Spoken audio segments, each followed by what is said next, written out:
Մայրաթոր Սուրբ Էջմիածին այսօր պաշտոնապես տեղեկացրեց, որ վեհապար հայրապետը հանդիպել է Հնդկաստանում բուժում ստացած և հայրենիք վերադարձած Արտաշես Ամիրյանին, որը Արցախյան պատերազմի զինհաշմանդամ է և բուժումը ստացել է Մայրաթորի և վեհապար հայրապետի հոգացությամբ։ Ինչու է սա կարևոր։ Վերջին օրերին շաբաթներին ընդդիմադիր դաշտում նկատվում է մի տեսակ հիշողության մթագնում, առ այն թե ընդհանրապես ինչի կամում դեմ է մեր պայքարը և ըստ այդմ ինչ նպատակի պիտի ծառայեն առաջիկա խորհրդարանական ընտրությունները։ Դրա համար ես ուզում եմ տեղեկացնել և հիշեցնել, որ այս լուրի մասին հայտնելիս Մայրաթորը օգտագործել է հենց Արցախյան պատերազմ բառակապակցությունը։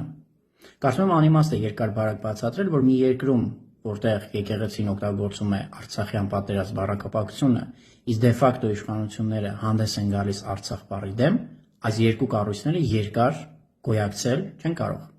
Կամ մեկը պիտի մնա, կամ մյուսը։ Եվ ըստ այդմ մեր պայքարը և առաջիկա ընտրությունների նպատակադրումը պիտի լինի միայն մի բանի մասին։ Արդյոք մենք կարողանում ենք համանդրական ճանապարհով իշխանությունից զրկել գործող իշխանություններին և պահպանել մեր ազգայինը, այդ թվում եկեղեցին, թե գործող իշխանությունները շարունակում են իշխանավարել,